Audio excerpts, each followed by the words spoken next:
আমরা বাংলাদেশে এরকম বলি না, বেশি মোটা হলে তাকে একটা নাম দিয়ে ফেলি। হ্যাঁ, কি বলি? কি বলেন? মোটু।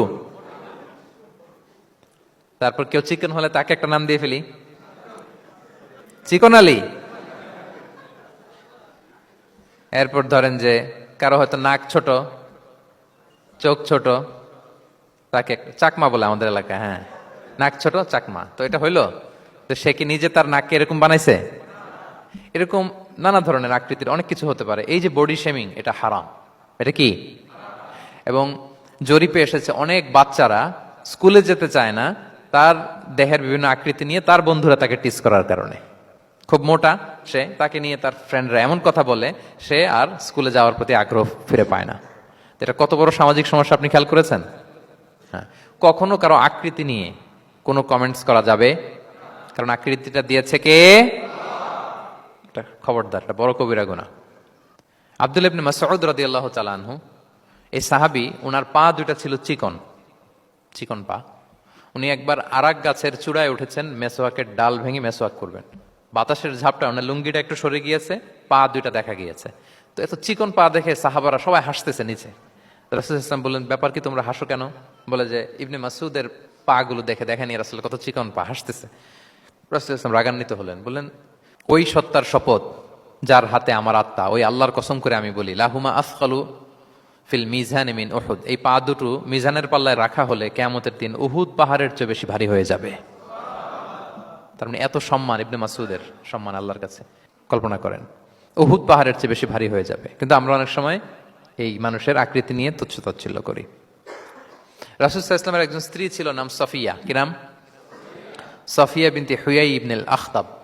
উনি আকৃতিতে কিছুটা খাটো ছিলেন এবং একটু স্থূলাকৃতির ছিলেন। এটাকে একটু ইঙ্গিত করে আম্মাজান আয়েশা রাদিয়াল্লাহু তাআলা আনহা একবার একটা শব্দ ব্যবহার করেছেন, মানে শব্দ দিয়ে কৌশলে বুঝিয়েছেন, তা আনি কসিরা, মানে আপনার সেই খাটো স্ত্রী সফিয়া। নারীদের মধ্যে এটা থাকে স্বাভাবিক, মানবীয় কারণে। একাধিক স্ত্রী হলে মানবীয় কারণে একটু জেলাসি বা একটু কিছু বিষয় থাকে, এটা থেকে মানুষ বেরোতে পারে না, এবং সেটা নবীদের স্ত্রীরাও সেটা থেকে বেরোয়া সম্ভব ছিল না।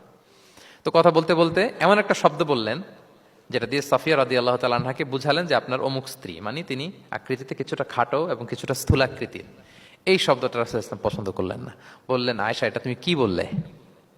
আয়েশা, তুমি কি জানো, লাকুত কুলতি কালিমা, তুমি এমন একটা শব্দ বলেছো সাফিয়ার ব্যাপারে, লাউ মুজিজাত বিমা ইল বাহরি লামাজহাজাতহু, এই শব্দটা যদি নীল সাগরে ছেড়ে দেয়া হয় তাহলে এই শব্দের পঙ্কিলতার কারণে নীল সাগরের পানি মুহূর্তেই কালো হয়ে যাবে। আর এরকম শব্দ যেন আমি না শুনি। আম্মাজান আয়েশা রাদিয়াল্লাহু তাআলা আনহা সচেতন হয়ে গেলেন, আর কখনো এরকম বলেননি।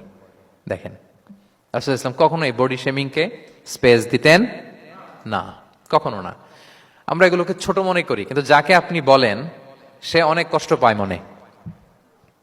সে খুব মনে কষ্ট পায়, এজন্য এটা বলা যাবে না, খবরদার। রাসূল সাল্লাল্লাহু আলাইহি ওয়াসাল্লাম বলেন, ইন্নাল আবদা লা ইয়াতাকাল্লামু বিল কালিমাতি মা ইয়াতাবায়ানু ফিহা ইয়াজিল্লু বিহা ফিন্নার। মানুষ অনেক সময় মুখ ফসকে এমন কমেন্ট করে ফেলে অন্যের ব্যাপারে, এটা দিয়ে সে মাঝে মাঝে জাহান্নামী হয়ে যায়, কিন্তু সে ভাবেই নাই এই শব্দে আমাকে জাহান্নামে ঢুকাবে। কারণ এই মুখ দিয়ে যা বেরোয় এটা বলতে অনেক সাবধানে। রাসূল ইসলাম বলেছেন, দুইটা অঙ্গের গ্যারান্টি যদি কেউ আমাকে দেয়, আমি তাকে জান্নাতের গ্যারান্টি দেই। মাইয়াদমান লি মা বাইনা লিহিয়াইহি ওয়া মা বাইনা রিজলাইহি আদমান লাহুল জান্নাহ।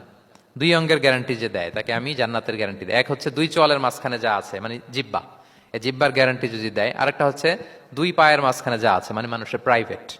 এই দুইটা অঙ্গের গ্যারান্টি যদি কেউ দেয় যে এই দুই অঙ্গ দিয়ে আমি কোনো পাপ কাজ সংগঠিত করব না, বিশ্বনবী সাল্লাল্লাহু আলাইহি ওয়াসাল্লাম বলেন, আমি আমার ওই উম্মতকে জান্নাতের গ্যারান্টি দেই। তাহলে তুচ্ছ তাচ্ছিল্য ঠাট্টা বিদ্রূপ করা যাবে না।